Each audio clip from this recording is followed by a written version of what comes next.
All right, lesson 2-3, rate of change and slope. You might recall back when most of you were in pre-algebra in what grade? 7th grade. You were in algebra in 8th grade. You were in geometry in 9th grade. All 3 of those years they covered slope. This will be the 4th year in a row we covered. You should be experts at it by now. All right. So our goal today is to find the rate of change and determine the slope of a line. All right, Pascal's right there. It doesn't really fit into its own special Pascal, but we will be using this to get later ones. All right, rate of change. Does anybody know what this triangle right here means? It means triangle, but it is a Greek letter. It is delta. Delta. Delta actually means change. So when we're looking at delta, that means the change in y over the change in x. All right? Now, when we take a look at a real-life type application such as this right here, here you've got some fluid or something in a bottle. I don't know what that is. Doesn't look too tasty, though. All right? But when you look at this, you can see that it was 143 degrees Celsius, and then at 12 minutes later, it went down to 118 degrees. So there's a change. All right? To calculate the rate of change, all you got to do is we'll take this last one right there, okay? And we're going to do 118.4 minus the first one, 143.6. And we're going to put that over time, which would be 12 minus 0. All right, you got a calculator? We'll get one if you don't have one. Because first thing I need you to do is I need you to calculate 118.4 minus 143.6 and let me know what you got.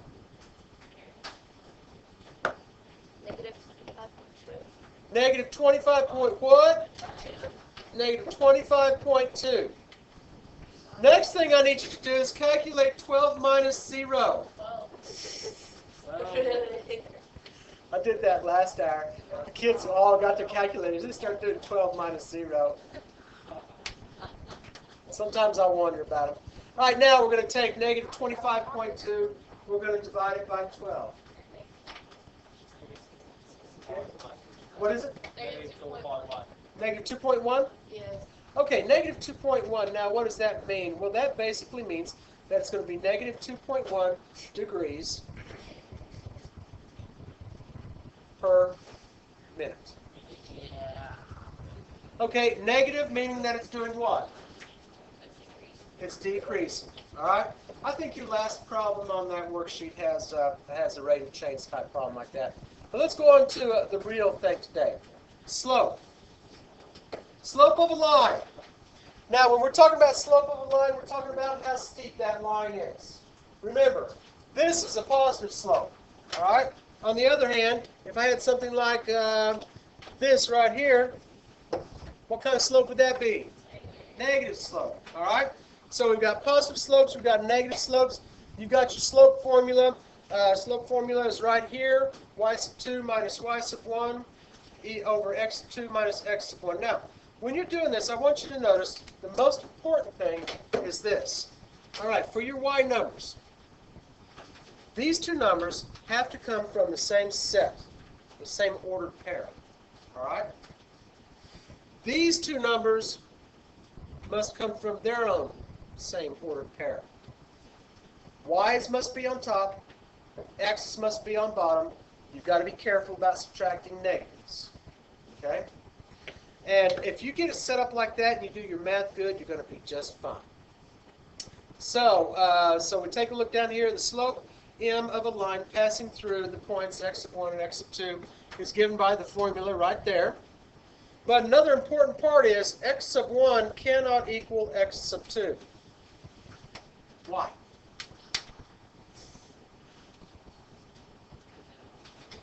It'll be 0, but is that really a problem?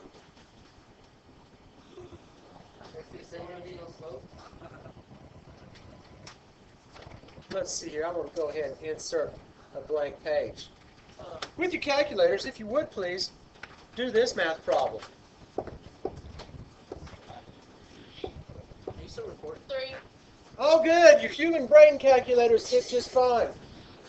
Now, since that is true, we have a related division problem or related multiplication problem that has to be true also. 3 times 4 has to equal 12. You understand? All right?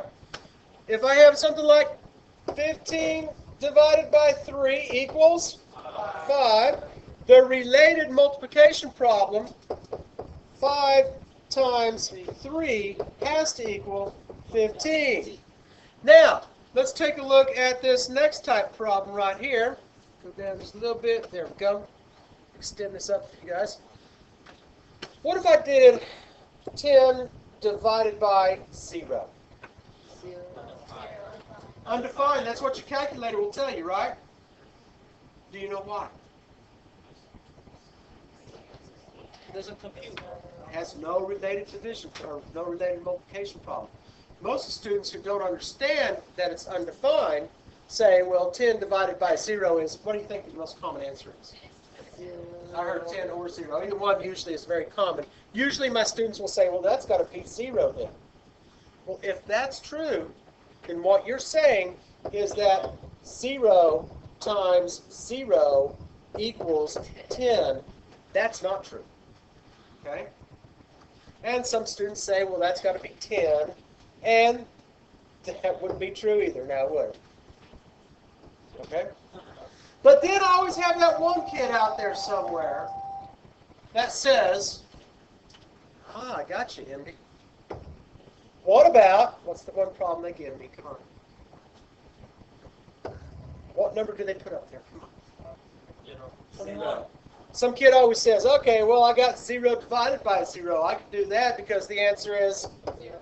no. Anytime you got the same thing on top and bottom, it's 1, right? Isn't that true? And 1 times 0 is 0, right? But now today's Tuesday, right? On Tuesdays, the answer is 173. What? On Tuesdays. Because 173 times 0 is 0.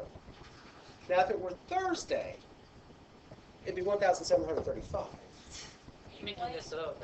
I am making this up. You're right. Because you can't even divide 0 by 0 because there's an infinite amount of solutions that you would have to the related multiplication problem. You see what I'm saying here? That's why division by 0 is undefined. And that's why they talk about right here, x sub 1 and x sub 2 cannot be equal to 0. All right? If you get a 0 in your denominator, the slope is undefined. That means that you have a slope that is basically a vertical line. That's an undefined slope. Okay? All right, now let's take a look at my example for you. Find the slope of the line that passes through -4, 3, and 2, 5. Okay, it doesn't matter which one I call the sub 1s and the sub 2s. I'm going to call these the sub 2s because that's just a good habit to get into.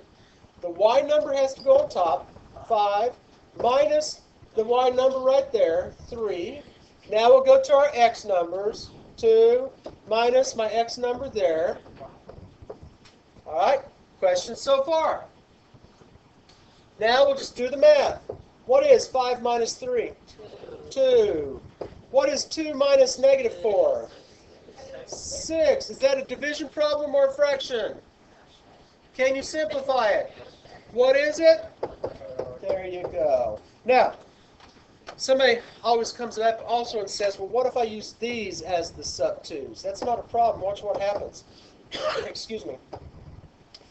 3 minus 5 over -4 minus 2. What's 3 minus 5? What's -4 minus 2? What's -2 over -6? The main thing is, as long as